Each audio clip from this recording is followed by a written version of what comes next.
Hi, on this session I'm going to show you how to design Wi-Fi for cold storage warehouses.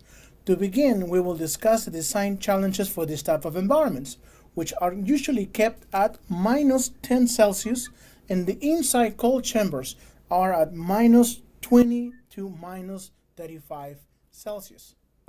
After we have identified the challenges, it leaves us with three different options. Option number one, indoor.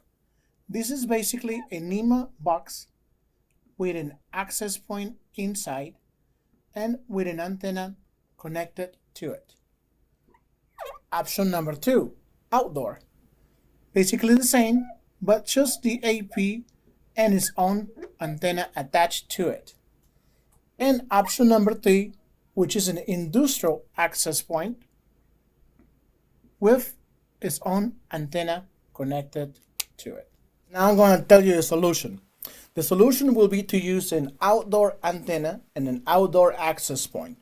The reason why is because you will not need a NEMA enclosure, you will not need any special cabling or electrical cables, and it's temperature rated. I hope you like these videos.